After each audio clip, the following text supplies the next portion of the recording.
Coming up on 8:15, good morning. Thank you for listening in because we're going to have something really interesting from the old Saltillo community and church and cemetery, and even more history than these places hold, although there's plenty of history that has been documented by one certain person who is actually with us this morning, Vivian Dennis Monzingo. Good morning. Good morning.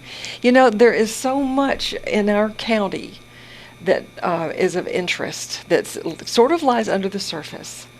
And it's all really related. You start with one community and it hooks to the next community and continues on. Old Saltillo has a pretty rich history. Correct. We're very proud of it. The old Jefferson Road probably was the foundation for the community forming. The road came through in about 1840, and it, of course, was originally Indian trails. And then as the settlers came through, they needed passage, and so there was a 60-foot wide road, which, of course, was dirt, no bridges, no culverts, and if there was a mud puddle, they just went around it. So they made the road as they progressed and cleared it as they went? Pretty much, following the trails from the Indians. Wow. And came out of Jefferson is the origination for the trade. It was probably, of course, back further east in the other states, but the main part for trade came out of Jefferson. Our real section being straight was Mount Pleasant, straight to Old Tarrant, which, of course, was the county seat of Hopkins County at that time. And then it took fingers and went off in different directions. And major source was Dallas-Fort Worth area. What is it in your background or education that makes you interested so much in this? Or is it just you're from there?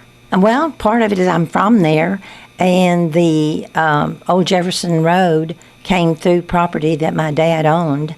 And so as a child, way back, I played in that road, and then there's also remains of the old building, the old Author, one of the twin stores. Yes. So it was there, and so of course Mother and Daddy milked cows, and as they milked cows, I would play. That is so neat, and I'm so happy that you share that with people, which you're going to be doing this Sunday, and it's a very special event Sunday. If you'd like to tell us about it. We were very, very excited about Sunday. It's just a really, historical filled day.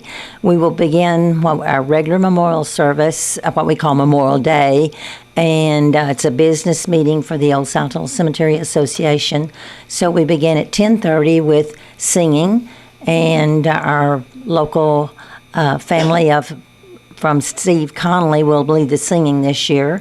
Lisa Lowry will be the pianist. We will then have a business meeting, which will be a report of all the activities the board has taken the past year. It's a 9-member board elected, 3 members every year for 3 years.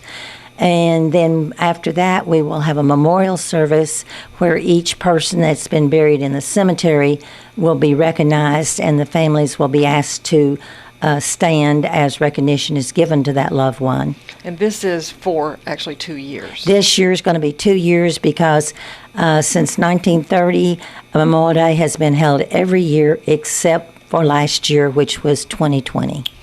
And then after the memorial service, then John Sellers, who is the historian for Hopkins County, will present the program. He will highlight the history of the old Saltillo Cemetery.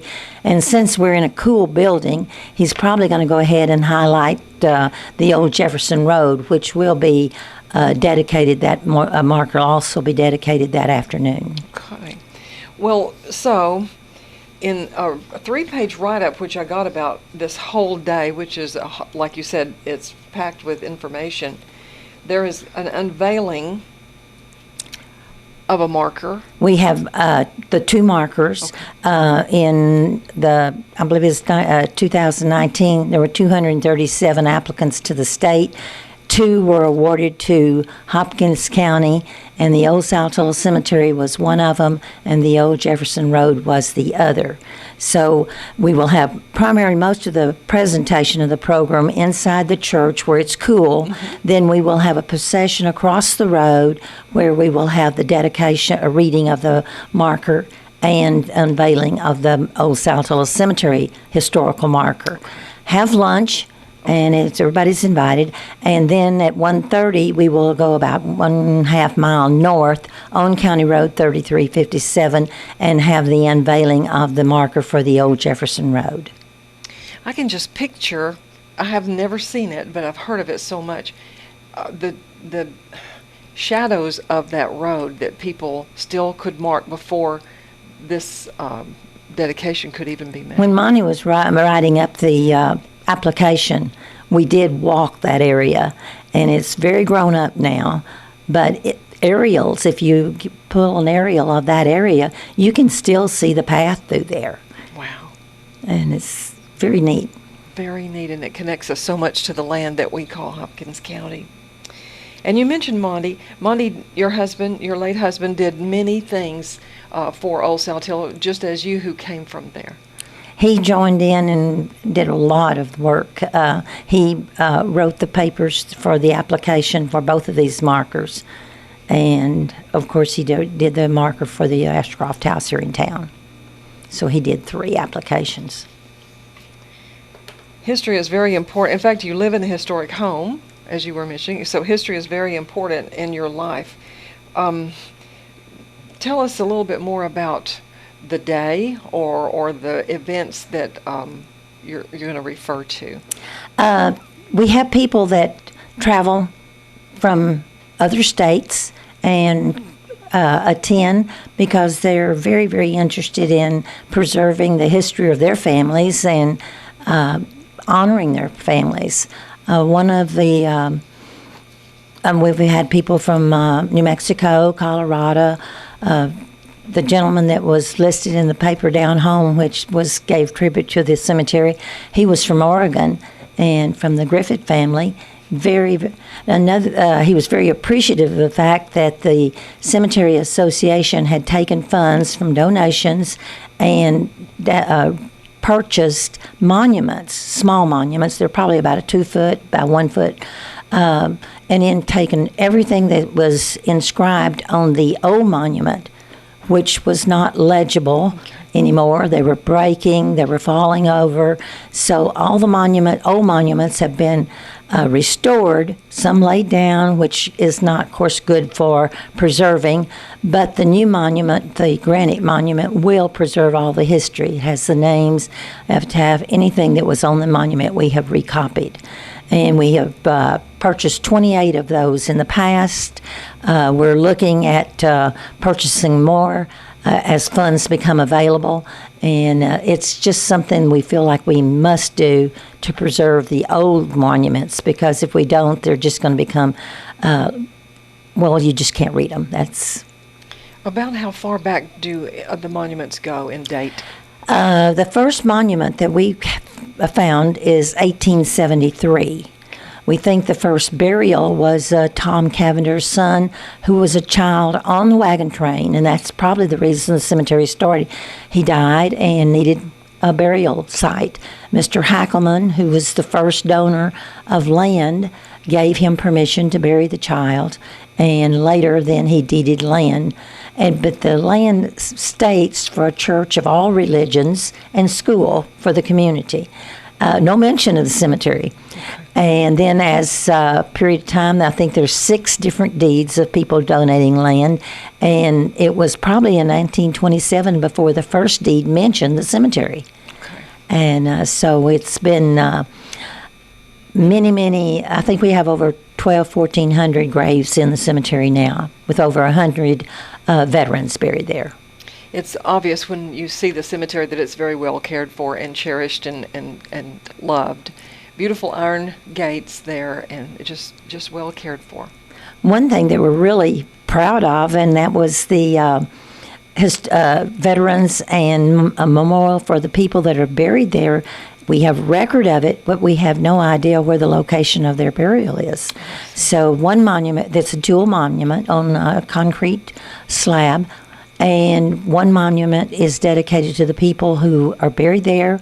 We have obituaries stating they're buried in Old Saltillo, but we do not know with passing of time where they're located. That's one of the things that's so important, that people put up headstones to preserve their sites and their loved ones. And then the other monument that's sitting there is for the veterans. And the entire front now is filled, and we've started, I guess, half the back. So we love to honor our veterans. Also, it's about 3 times a year we place flags at each veteran's site. It's for the regular Veterans Memorial Day, Veterans Day, and of course for Old Saltillo Cemetery Memorial Day. And we try to keep those fresh. And I know that this work that you're describing requires funding. And families with history at Saltillo, they help out with that? Definitely. We receive checks in the mail from people who live away but want to contribute. During this memorial service that we have Sunday, there will be a collection taken, and that raises quite a bit of funds for, I can't used to. With it and interest, it was able to pay for the maintenance of our caretaker. With the last few years and interest so low, we're having to almost rely totally on contributions. Okay, and good to keep that in mind. Now, there will be a lunch, and you said everyone's invited. Potluck lunch. There will be certain things provided. We provide the eating utensils, plates, knives, forks, spoons. Then there are also the drinks are provided.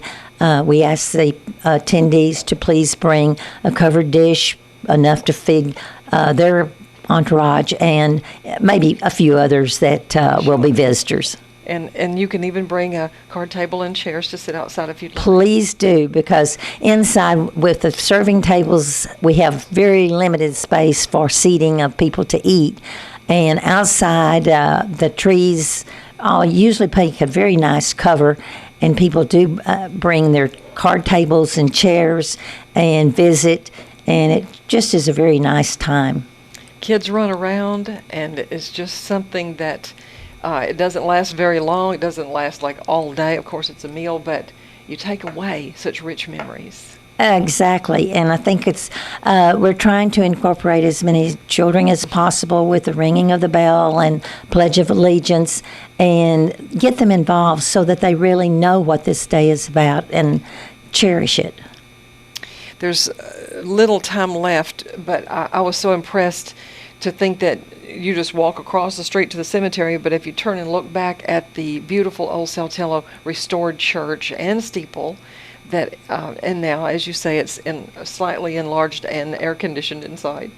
It's such a pleasure to the community. We're so proud of the restoration. The building was built in 1932, and through the years, wear, tear, termites, a little rain coming through it places, it had deteriorated, but it was reconstructed, preserving as much of the interior and exterior original wood and materials as we possibly could. The floor is original. Then the walls, we kept those. Outside is some of the, around the windows is wood that was taken out of the ceiling because the ceiling was sagging, and we had to redo that with sheetrock. Okay. Well, and those things are commonly have to be done to historic places, which the Old Saltillo Methodist Church, and across the street the cemetery, and nearby the old Jefferson Wagon Trail. Is that the right name of it? Oh, it has several names. Some call it Old Jefferson Trail. Some call it Old Jefferson Road. Some of them even called it by the Indian names, Caddo Trail and etc. So interesting to know. Vivian, would you come back again and we'll talk a little bit more about the history of Saltillo, those twin groceries, and I think they had 3 barbershops at one time, and so much, and there's a writer from Saltillo who spent his career in New York, I believe, that documented so much of his life. Correct. There's Thomas Mentor and, of course, Bobby Cowser. Yes, Bobby Cowser. Will you come back again? Yes. Okay. Thank you for inviting me today. Thank you. And everyone is invited this Sunday at Old Saltillo Methodist Church, and that will start at 10:30 a.m. 10:30 a.m. Right now it's 8:30. Good morning.